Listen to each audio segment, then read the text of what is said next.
오늘 함께 예배할 수 있어서 감사드립니다.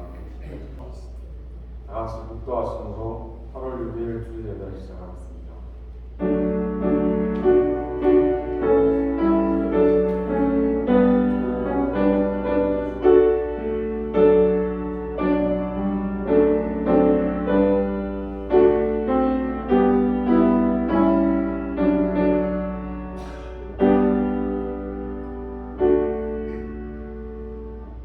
새 노래로 여호와께 노래하라. 온 땅이여 여호와께 노래할지어다. 여호와께 노래하여 그 이름을 송축하며 그 구원을 날마다 선포할지어다. 그 영광을 열방 중에 그 기이한 행적을 만민 중에 선포할지어다. 저희를 이곳으로 부르신 하나님, 예배 가운데 저희와 만나 주시고 이 자리에 함께하여 주시옵소서. 기도드리겠습니다.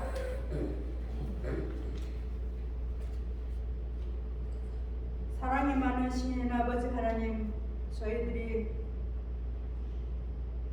모든 나쁜 것에서 지난 한 주간도 지켜주시옵시고 또 무사히 이렇게 이 자리에 모여서 아버지 하나님께 예배드릴 수 있게 하여 주심을 감사드립니다.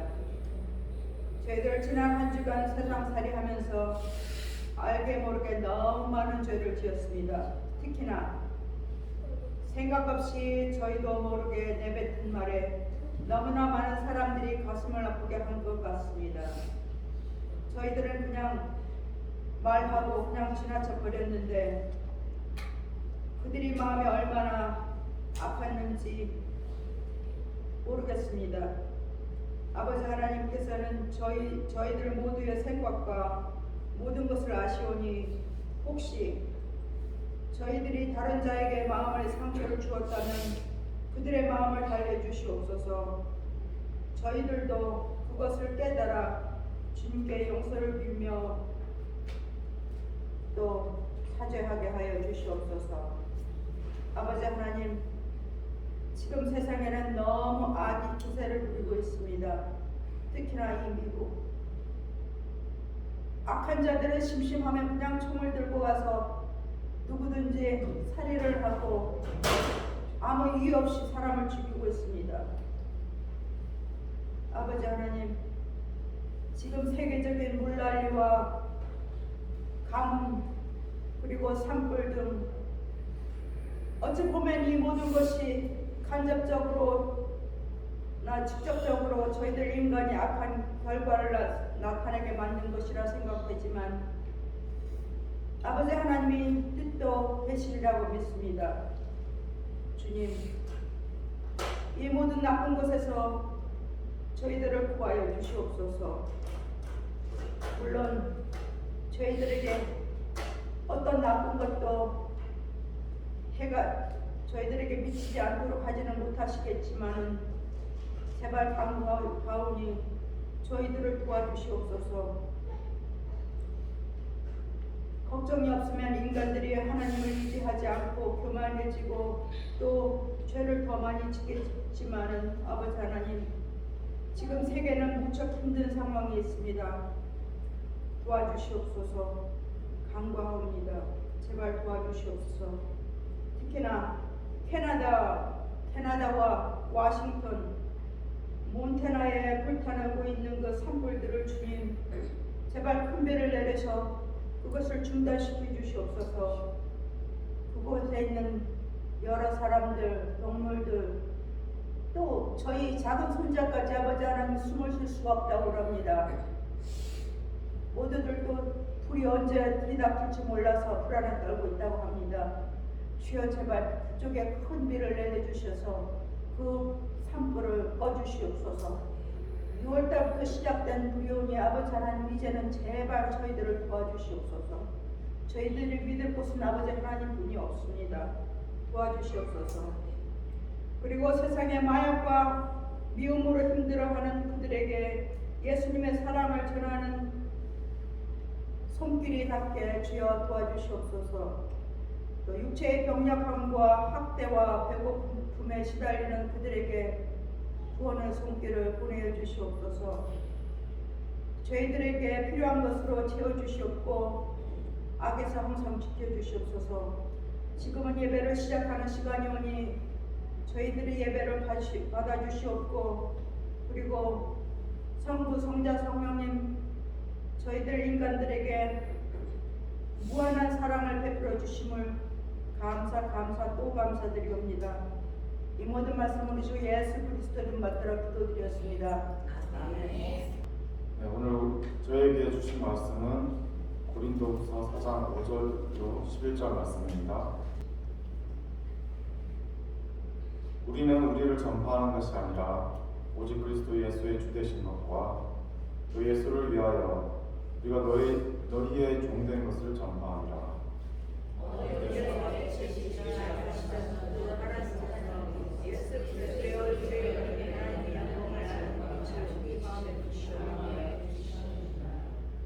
우리가 이 보배를 질그릇에 가졌으니 이는 심히 큰 능력은 하나님께 있고 우리에게 있지 아니함을 알게 하려 합니다.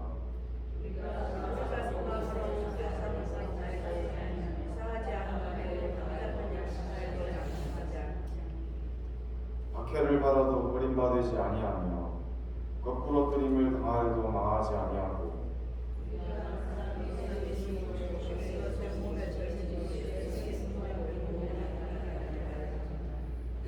우리 살아있는 자가 항상 예수를 위하여 죽음에 넘겨짐은 예수의 생명이 또한 이 죽을 빛에 나타나게 하려 합니다.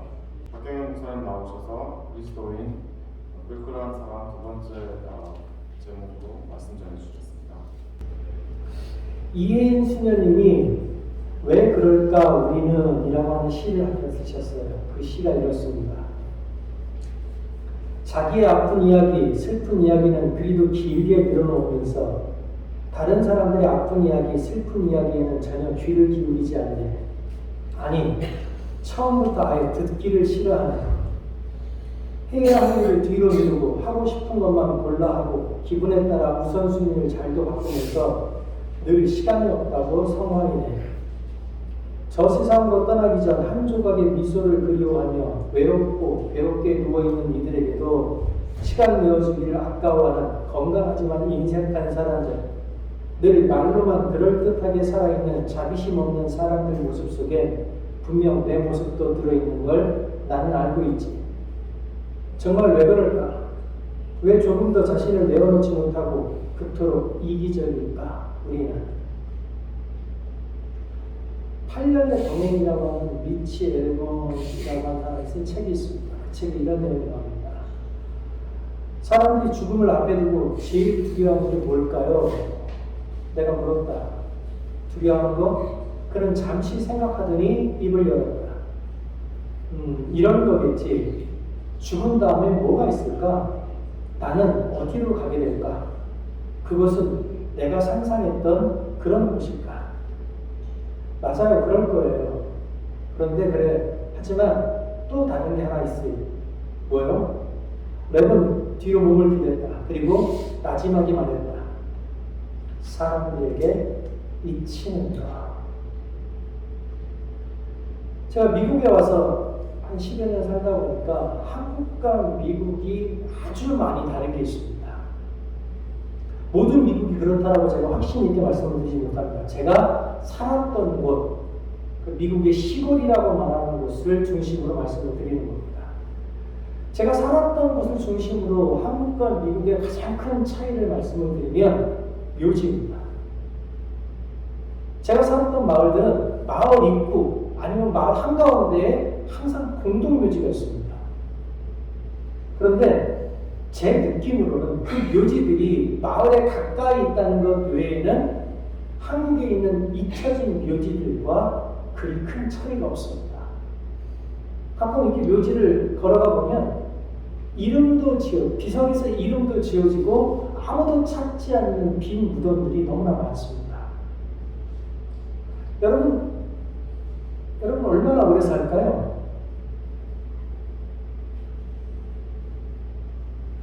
길어야 100년을 사시겠죠. 그렇죠? 많이 길면 120년 사시겠죠. 그거보다 조금 더 길면 120년보다 3, 4년 더 사실 거예요. 그리고 죽겠죠. 죽고 나면 얼마나 오랫동안 사람들이 우리를 기억할까요? 아마 남겨진 우리 가족들이 우리를 기억할 겁니다. 아마도 교회에서 함께 웃고 울었던 시간을 기억하는 교인들이, 우리를 위해서 기도했던 그 교인들이 우리를 기억할 겁니다.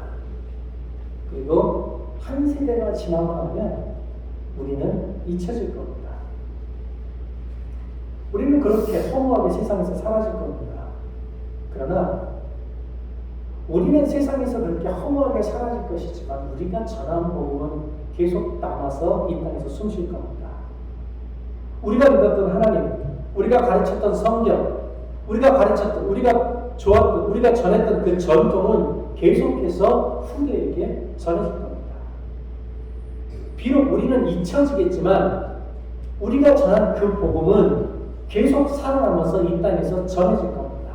성경은 이렇게 말합니다. 우리가 이 보배를 질그릇에 가졌으니 이는 심히 큰 능력은 하나님께 있고 우리에게 있지 아니함을 알게 하려 함이라. 본문에 나오는 우리는 누굽니까? 우리는 사도 바울 자신을 말합니다. 본문에 나오는 이 우리는 지금 이 편지를 읽고 있었던 그 고린도 교회 교인들을 말합니다. 바울이 말하는 우리는 예수 그리스도 안에서 함께 복음을 전하고 있는, 그 복음을 믿고 있는 우리들을 말합니다.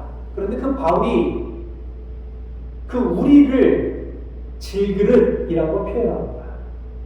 지난주에 우리가 질그릇에 대해서 한번 얘기했어요. 질그릇은 모양을 갖추긴 했으나 거친 흙더미에 불과합니다.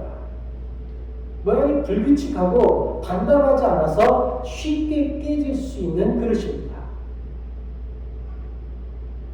점토, 아주 저렴한 가격으로 만들 수 있는 흙이나 점토로 만들어진 그릇입니다. 그런데 바울이 우리를 그런 질그릇이라고 말합니다. 성경에는 많은 바울의 서신들이 있습니다. 그 서신들을 통해서 우리는 바울이 정말로 하나님의 참된 선지자였다라고 하는 걸 알 수 있습니다. 그런데 우리가 그렇게 대단하게 여기는 그 바울이 당대의 사람들에겐 별로 그렇게 대단한 사람이 아니었습니다. 당대의 사람들에게 바울은 그저 일정한 거처가 정해져 있지 않은 떠돌이 천막 제조였자 없습니다. 또 성경을 잘 보면요, 바울은 외모, 건강, 그리고 말하는 것에 있어서 별로 매력이 없었다라고 말합니다. 고린도후서 10장 10절에 이렇게 말합니다. 어떤 사람들이 내 편지는 무게가 있고 힘이 있는데 직접 대해보면 볼품이 없고 말도 시원치 않다. 고린도 교인들이 그렇게 바울을 평가했어요. 바울의 편지를 보면 참 힘도 있고 무게도 있는데 막상 만나보면 볼품도 없고 말도 시원치 않다. 그러니까 그 큰 선지자, 하나님이 쓰시는 위대한 선지자들은 볼품이 없고 말도 시원치 않아요. 그래서 제가 대단한 선지자가 되면 힘들 것 같습니다. 어쨌든 바울은 이런 이유로 당대 교인들에게 환영받지 못했어요. 더 무서운 건 복음을 듣고 바울에 의해서 복음을 전해 들었던 사람들조차도 바울을 무시하고 우습게 여겼다는 겁니다. 오죽했으면 바울이 고린도 교회 교인들에게 이렇게 말합니다. 내가 너희가 생각하는 것만큼 못나지는 않았다. 얼마나 무시를 하면 사도가 교인들에게 내가 너희가 생각하는 것만큼 못나지는 않았다. 고린도후서 11장 6절에 이렇게 말합니다. 내가 말재주는 별로 없으나 지식에는 그렇지 않다는 것을 모든 면에서 여러분에게 보여주었습니다. 그런데 그렇게 자기를 방어하고 자기가 괜찮은 사람인 걸 고린도 교인들에게 늘 보여주려고 애썼던 바울이 오늘 본문에서 자기 스스로를 질그릇이라고 표현합니다. 자기를 아주 과장되게 포장해도 사람들이 자기 설교를 듣지 않는 그 상황에서 바울이 내가 질그릇과 같은 사람이다 라고 자기를 평가합니다. 도대체 바울 안에 어떤 것이 있었기에 무엇이 바울로 하여금 그런 상황 가운데서 내가 질그릇이다 라고 표현할 수 있게 했습니까? 그 질그릇 안에 들어있던 보배 때문이었습니다. 바울이 자기 안에 가지고 있는 그 보배 때문에 내가 질그릇이다라고 표현할 수 있었던 겁니다. 그럼 바울이 가진 그 보배는 무엇입니까? 내가 이 질그릇 안에 보배를 가졌다라고 바울이 말하는 그 보배는 예수 그리스도를 말합니다. 고린도서 4장 5절로 6절에 이렇게 말합니다. 우리는 우리를 전파하는 것이 아니라 오직 그리스도 예수의 주 되신 것과 또 예수를 위하여 우리가 너희의 종된 것을 전파하며 어두운 데에 빛을 비치라 말씀하시던 그 하나님께서 예수 그리스도의 얼굴에 있는 하나님의 영광을 아는 빛을 우리 마음에 비추었느니라. 바울은 우리를 전파하는 것이 아니라고 말합니다. 우리는 우리를 전파하는 것이 아니다. 이 말을 우리가 새겨들어야 합니다. 교회는, 그리스도인은 왜 전도합니까? 우리가 전도를 하는 목적이 무엇입니까? 여러분, 전도하는 목적이 바르지 않으면 우리의 전도는 틀린 겁니다. 전도는 어떤 사람을 교회에 나오게 해서 교인의 숫자를 늘리기 위함이 아닙니다. 전도는 어떤 사람을 교회에 나오게 해서 내 편을 늘리기 위한 수단이 아닙니다. 바울이 지금 하는 이야기는 바로 그런 이야기입니다. 바울은 지금 내가 나를 위해서 또 나와 함께하는 사람들에게 힘을 실어주기 위해서 내가 이 말을 너희에게 하는 것이 아니다 라고 말합니다. 그럼 바울이 그렇게 애써서 전하려고 하는 게 뭡니까? 오직 그리스도 예수의 주 되신 것과 바울이 그렇게 애써서 전하려고 하는 게 이겁니다. 주 예수 그리스도의 주 되신 것, 그리고 예수를 위하여 우리가 너희의 종된 것. 우리가 전도하는 이유가 이겁니다. 바울은 온전히 복음에 사로잡혀 있었습니다. 그래서 굳이 자기를 드러낼 이유가 없었던 겁니다. 한때요, 한국교회에서 그 강단에 서는 목사님들이 유행처럼 하던 것이 있습니다. 박사 가운을 입고 강단에 서는 거예요. 이제 박사 가운과 목사 가운이 약간 다릅니다. 목사 가운은 그냥 가운만 있어요. 근데 박사 가운은 여기 줄이 3줄이 있습니다. 비슷해 보이는데 달라요. 근데 여러분, 목사가 가운을 왜 입는지 아십니까? 제가 가끔 이제 로만 칼라를 입지 않습니까? 이 로만 칼라와 그 로브라고 하는 그 가운은 달라요, 의미가. 그러니까 이 가운은 뭐냐면 주의 은혜가 이 목회자를 덮고 있는 거예요. 그래서 성수동 하나님의 은혜를 선포한다는 의미입니다. 가운을 입을 때. 로만 칼라는 어떤 의미인지 아십니까? 여거 위는 주님 것이라는 거예요. 그러니까 목사가 이걸 입고 섰을 때는 뭔가 심각한 얘기를 하려고 하는 거예요. 지금 이게 내 목이 아니기 때문에 난 죽어도 상관없다라고 얘기하는 거예요. 제가 이걸 입고 교회에 왔을 때 저를 건드시면 안 돼요. 그 예민한 거예요. 근데 가운도 아니고 로만 칼라도 아니고 박사 가운을 입고 교회 강단에 서요. 왜요? 내가 박사 됐다는 걸 자랑하고 싶은 거예요. 내가 공부해서 박사 됐다는 걸 교인들에게 자랑하고 싶은 거예요. 그런데 정작 교인들은 그게 목회자가 늘 입는 가운인지 박사 가운인지 몰라요. 관심도 없어요. 교인들에게 관심이 있는 건 그날 강단에서 어떤 말씀이 선포되느냐는 거예요. 교인들에게 중요한 중요한 건 목회자가 그날 강단에서 어떤 옷을 입었느냐가 아니라 오늘 목사가 그 본문을 통해서 어떤 말씀을 우리에게 전하느냐 하는 겁니다. 그런데 왜 목회자들이 그 박사가운에 집착했을까요? 내 안에 있는 예수 그리스도보다 그 가운이 더 힘이 있다고 느꼈던 겁니다. 내 겉을 감싸고 있는 그 박사 가운이 내 안에 들어있는 그 복음보다 더 힘이 있다고, 더 좋게 보였기 때문입니다. 목사가 박사 가운을 입으면 자기 선교에 더 큰 힘이 실릴 거라고 착각했던 겁니다. 목사는 박사 가운이 아닌 하나님에게서 힘을 얻어야 합니다. 근데 어느 순간 하나님을 향한 내 믿음의 힘이 떨어지니까 하나님을 덜 신뢰하게 되니까 하나님보다 박사 가운이 더 힘있게 느껴졌던 겁니다. 이제 우리 스스로에게도 물어봐야 합니다. 여러분의 일상은 무엇과 연결되어 있습니까? 여러분을 행복하게 만드는 것은 무엇입니까? TV를 보고 있으면 행복하십니까? 음악을 듣고 있으면 행복하십니까? 책을 읽으면 행복하십니까? 통장의 잔고가 늘어가는 걸 확인하면 행복하십니까? 그건 조금 행복하더라고요. 건강하면 행복하십니까? 좋은 이웃, 많은 이웃이 있으면 행복하십니까?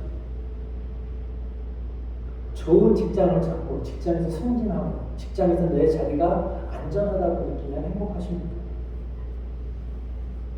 자녀가 공부를 잘하고 자녀가 주변에 나가서 사람들에게 칭찬을 받고 그러면 행복하십니까? 아니면 우리 엄마 아빠가 돈도 많고 일도 잘하고 주변 사람들이 나를 볼 때마다 니네 내 부모도 니네 부모 같았으면 좋겠다라고 말하면 행복합니까? 행복해야죠. 제 질문은 이겁니다. 텔레비전이, 음악이, 책이, 통장의 잔고가, 건강이, 이웃이, 직장이, 친구가, 여러분의 자녀가, 여러분의 부모가 여러분의 생명을 보장해 줍니까?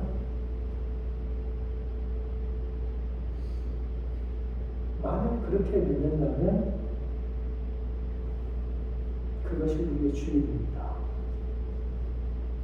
그것이 우리가 섬기는 우상입니다.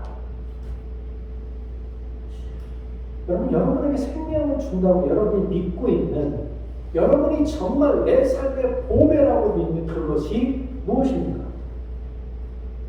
본문에 우리 안에 보배가 있다라고 말하는데 이게 도대체 무슨 뜻입니까?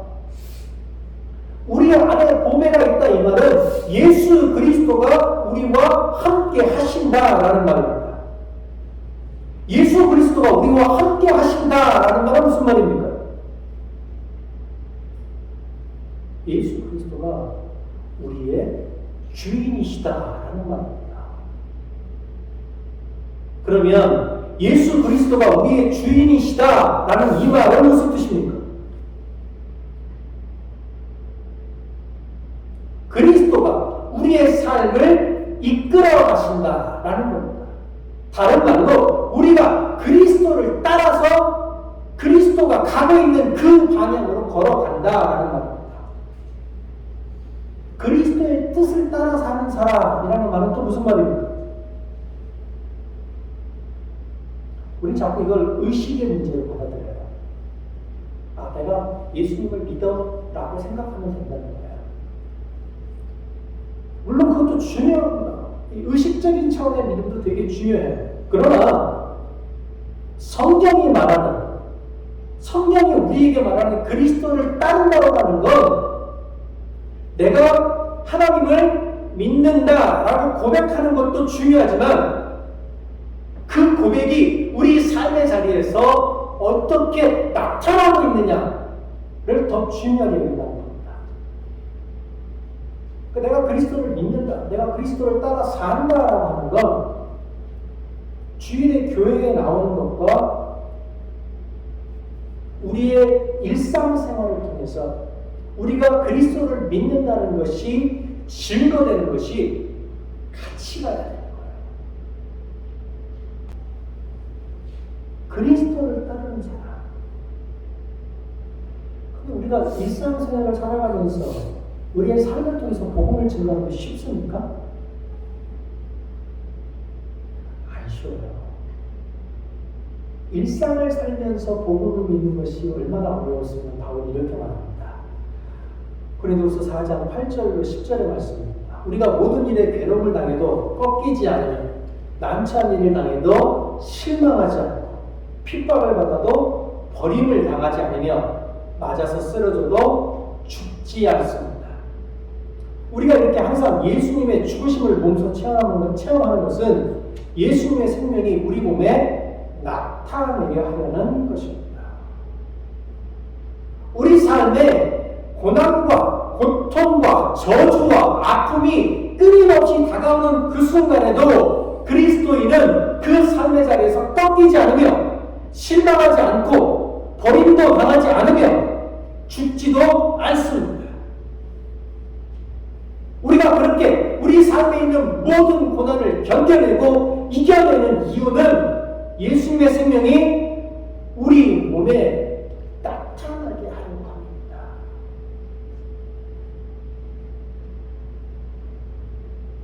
바울이 그 고통을 견딜 수 있는 이유가 무엇입니까? 자기 안에 있는 고백 때문입니다. 질그릇 같은 자기 안에 담겨있던 그 고백 때문입니다. 바울이 고난을 견디고 이겨낼 수 있었던 이유는 자기 안에 있는 복음의 능력 때문이었습니다. 바울이 그 견뎌낼 수 없는 고난을 견뎌낼 수 있었던 건 바울 안에 있던 영웅적인 인내와 용기 때문이 아니라 언제나 그와 함께 하시는 하나님의 은혜 때문이었습니다. 질그릇 같은 우리 속에 이 부활을 가진 것은 그 엄청난 능력이 하나님에게 나온 것이지 우리에게서 나온 것이 아니라는 것을 보여주기 위한 것이다. 바울이 고린도후서 4장에서 그렇게 말합니다. 이 복음의 능력은 우리에게 있지 않습니다. 이 복음의 능력은 하나님께 있습니다. 그러면 이 복음의 능력은 뭡니까? 우리가 이렇게 항상 예수의 죽으심을 몸소 체험하는 것은 예수님의 생명이 우리 몸에 나타내게 하려는 것입니다. 살아있는 우리가 예수님을 위해 항상 죽을 위협을 당하는 것은 우리의 죽은 몸에 그의 생명이 나타날 수 있도록 하기 위한 것입니다. 잘 보십시오. 우리가 죽을 위험을 당하는 것, 우리가 죽을 위험을 당하는 것은 뭐라고요? 우리의 죽을 몸에 그의 생명이 나타나게 하였다. 우리의 고난을 통해서 주의 생명이 나타난다. 바울이 살던 시대가 어떤 시대입니까? 제가 이 바울의 시대에 대해서 수차례 말씀을 드렸어요. 정말로 우리가 상상할 수 없는 사망으로 우겨싸임을 당했고 답답한 일을 당했고 박해를 받았고 꺾부러뜨림을 당하면서 살았습니다. 다른 이유가 없어요. 단지 그들이 예수 그리스도를 믿는다는 그 이유 하나 때문에 말도 안 되는 고난을 당하면서 살았습니다. 당시 그리스도인들은 말로 표현할 수 없는 고통스러운 시간을 보내고 있었습니다. 그들이 하나님을 믿는 그 신앙에도 불구하고 질그릇 같았던 그들의 삶은 처절하게 깨지고 있었습니다. 그들은 단지 그들이 예수님을 믿는다는 이유 때문에 참여를 당했습니다. 그들은 단지 그들이 예수님을 믿는다는 이유 때문에 재산을 빼앗겼습니다. 그들은 단지 그리스도인이라는 이유 때문에 군인들에게 잡혀가서 고문을 당했습니다. 그들은 단지 그리스도인이라는 이유 때문에 콜로세움에서 굶주린 맹수들과 싸워야 했습니다. 그들은 단지 그리스도인이라는 이유 때문에 살인을 당했습니다. 그런데 그들이 당하는 그 고통을 통해서 하나님의 이름이 이 세상에 드러났습니다. 그들이 흘리는 그 피를 통해서 하나님의 이름이 더 높이 올라갔습니다. 그들의 죽음을 통해서 하나님의 나라는 점점 더 강성해져 갔습니다. 그들의 죽음을 통해서 예수님의 생명이 이 세상에 드러났습니다. 이제 8월달이니까 제가 링컨교회에서 설교한 지가 1년 7개월이 지났습니다. 제가 링컨교회에 와서 꽤 많이 들었던 이야기가 교회의 아픈 과거였습니다. 여러분, 그 많은 아픔에 불구하고 여러분들이 이 교회를 아직까지 지키고 있습니다. 제 질문은 이겁니다. 도대체 이 교회를 통해서 뭐 얻을 게 있다고 그렇게 열심히 그렇게 아파하면서 교회를 지키셨습니까? 여러분, 교회를 지키기 위해서 참 여러 가지 것들을 희생하셔야 됐을 거예요. 교회를 지키기 위해서 심리적으로 여러 가지 아픔들을 겪었을 겁니다. 교회에 풍족하지 않은 재정 때문에 마음의 불편함도 있었을 겁니다. 또 교회를 지키기 위한 여러분의 노력에도 불구하고 주변에 있는 사람들은 여러분을 칭찬하지 않았을 겁니다. 오히려 많은 사람들이 여러분을 비난하고 욕하고 때로는 비꼬았을 겁니다. 그렇게 아프고 힘든데 여러분 왜 끝까지 이 교회를 지키려고 노력했습니까?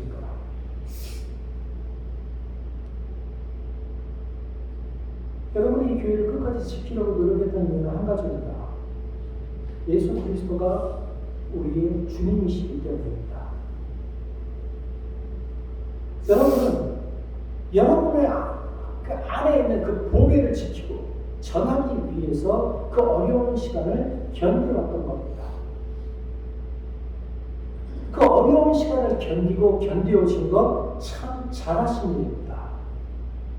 그러나 여러분, 그 견딤의 끝에 우리 마음 가운데 원함이 남아서는 안 됩니다. 거짓 선지자와 싸운 후에 에베소 교회가 첫사랑을 잃어버렸던 것처럼 교회를 지키기 위한, 진리를 지키기 위한 그 싸움 후에 하나님을 사랑하는 마음을 우리가 잃어버려서는 안 됩니다. 우리는 하나님의 이름으로 사랑하는 사람이지 누군가를 증오하는 사람이 아닙니다. 믿음의 싸움을 한다는 이유로 우리가 하나님으로부터 멀어지면 안 됩니다. 믿음의 싸움을 한다는 이유로 우리 안에 있는 그 보배를 빼앗겨서는 안 됩니다. 그러면 선한 싸움에서도 이기고 하나님을 사랑하는 마음도 지키려면 우리 어떻게 해야 합니까? 이 선한 싸움, 진리를 지키는 싸움에서도 이기고 하나님을 사랑하는 마음도 계속해서 우리가 지키려면 우리는 질그릇이 되어야 합니다. 아무리 두들겨도 깨지지 않는 쇠그릇이 아니라 쉽게 부서지는 질그릇이 되어야 합니다. 우리가 그렇게 깨져서 우리 안에 있는 보배가 예수 그리스도가 드러나게 해야 합니다. 우리는 부서지고 우리 안에 계시는 예수 그리스도가 우리 삶을 통해 드러날 수 있기를 바랍니다.